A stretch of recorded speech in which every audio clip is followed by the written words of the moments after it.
Hey everyone, so this is Catfish Season 9, Episode 13, Zark and Roger. Sorry for this being a day later than usual, but so anyways, Zark is 22, lives in the DC area. He's been in this relationship with Roger for 2 years, who he met on Tinder. Roger was 31 at the time, and said that he says that he's a government contractor based in Orlando, but he goes to the DC area all the time for work. And let's see. So Zark wasn't really that interested in Roger in the beginning, but eventually relented. And,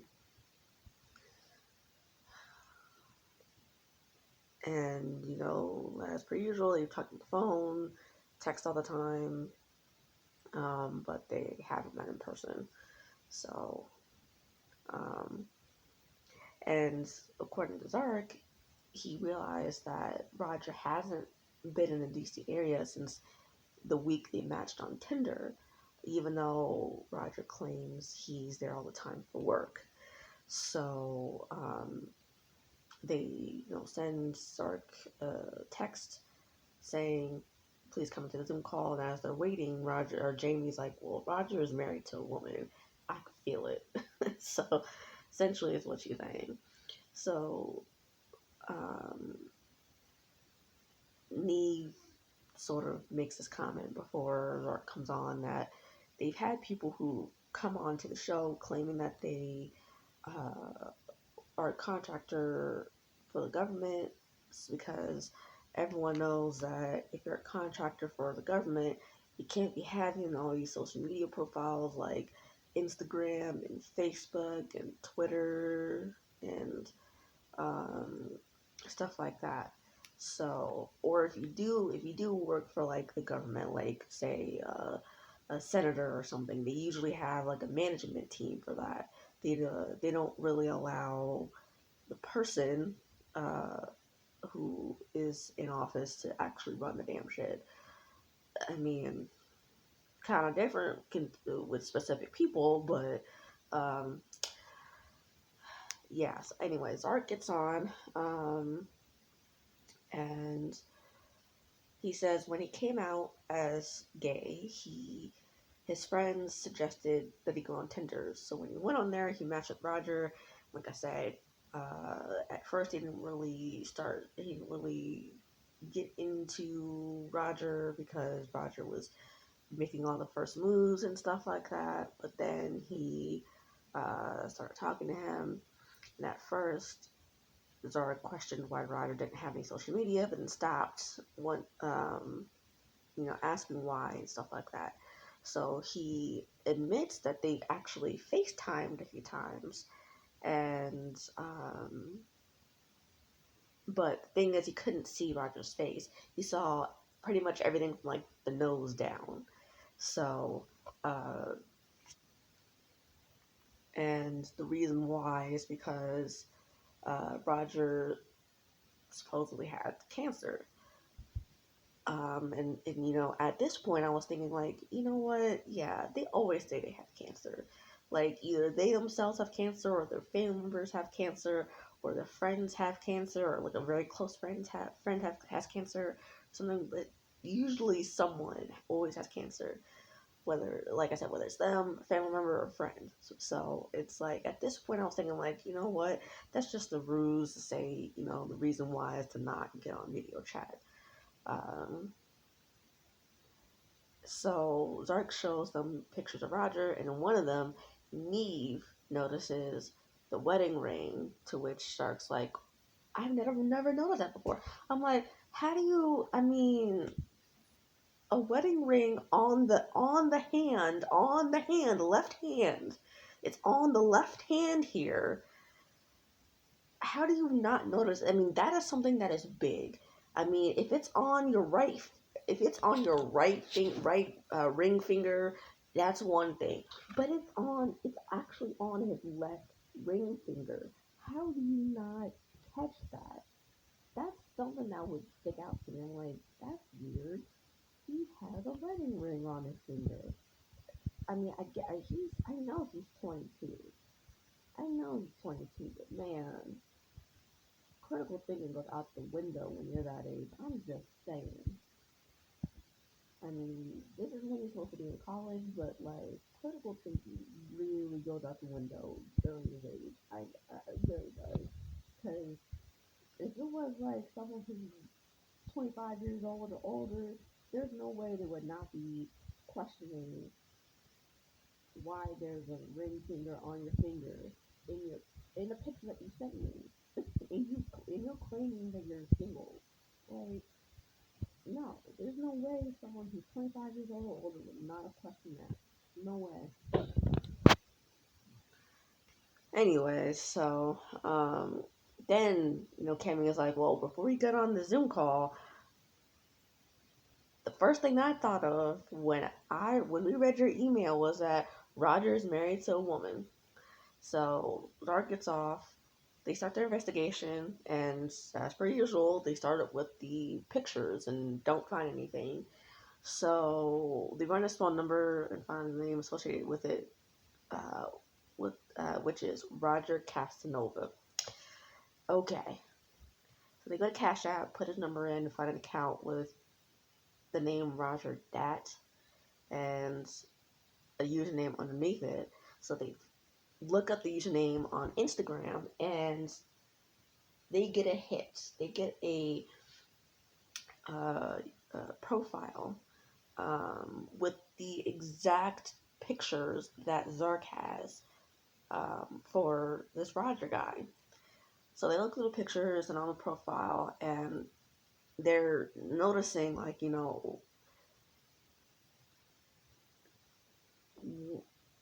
they notice that Roger says things in a way that they feel Zark wouldn't necessarily think is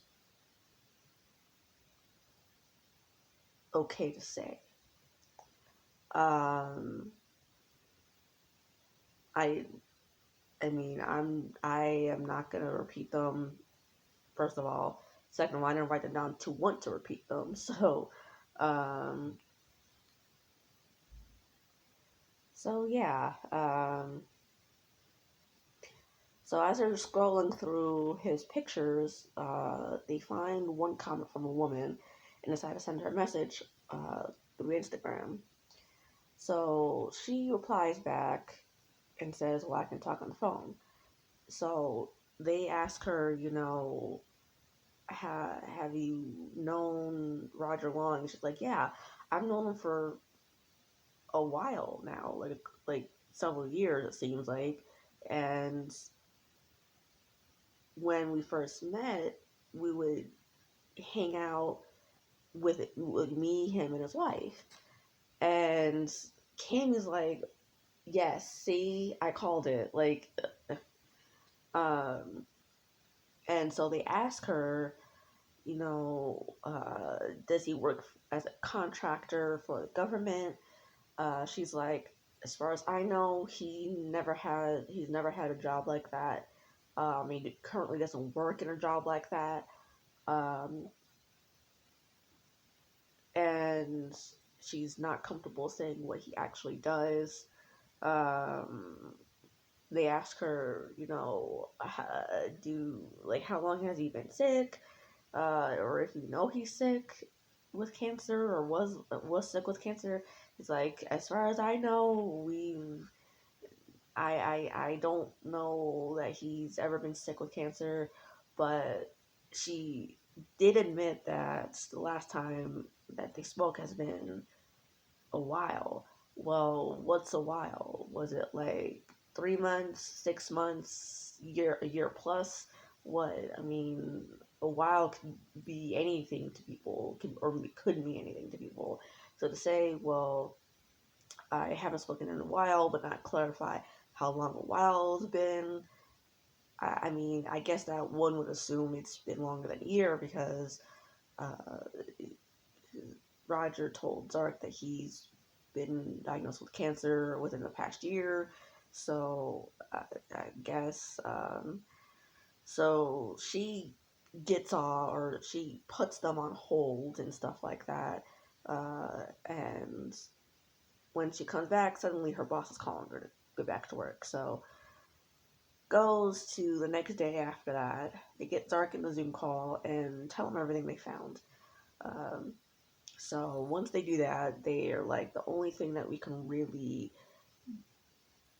see us doing is actually calling him. And so they try that, and he doesn't answer. So they try texting him, and so and Roger messages right away, saying, "Well, I figured this text or call was coming, so um, how's Zark doing?" Uh, which suggests to them that on some level he's actually lying about something. Um, so they eventually get him to say, "Well, I'm not at home right now, but I can be back home in an hour and I can get on the Zoom call." So they wait for an hour, get back into the Zoom call, and he gets on, and it's actually the guy in the pictures. Uh, and his real name is actually Roger, and he doesn't actually live in Orlando. He's living in the DC area. And congrats, he lives 15 minutes away from where Zark actually works. That's like, okay. And what's even worse is like he's not even, well, I don't know if this is worse, but he's not actually like 30 something like he claimed, because at the time when he met Zark, he was 31, so this would make him 33 at the time, like 33 at the time of filming. He's actually 45. So he was 43 when they started talking. Um, and he works in billing and coding, obviously, not as a government contractor. So basically, this like before they get Zark alone, Roger's like, my lies really weren't all that bad, yada yada yada. So you shouldn't be mad at me and all this bullshit. And it's like, so they're like, you know what? Let's talk to Zark on our own and see where his head is at. And they're like, it's weird that he's saying that because he didn't say, well, I murdered somebody, or like I went to prison, or whatever, because he didn't say anything of that caliber, well, he should just be fucking forgiven and all that stuff. Like, and that, I mean, that's just not the case. Like, a lie is a lie is a lie. I mean, you told me one age when you're actually this age, like, and you told me one job when you're not actually, you're A, not actually working that job, and B, have never actually worked in that job. Um, and not only that, but you failed to mention that you were married. Like, I mean, for me, the whole thing would have been like, I wouldn't have cared if he was married. It's just the fact that he's in my perspective, he's coming off as completely 100% gay, and has always been gay. That's to me from my perspective. So for you to tell me that for you to not tell me that you were romantically involved with the opposite sex, to me, it rubs me the wrong way personally. But I mean, because I wouldn't have cared if you're married, because I mean, obviously that just didn't work out. I mean, what the reasons for y'all not working out are your reasons.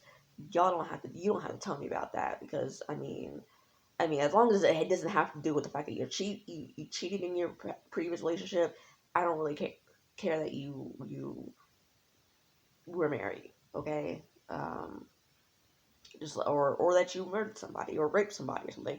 As long as it's not one of those three or something even worse, I don't really care that you were married before. Just as long as it had nothing to do with you cheating, killing somebody, raping somebody, whatever. I don't care. But to say that you didn't, but for you to not say that you were romantically involved, to me, I don't know.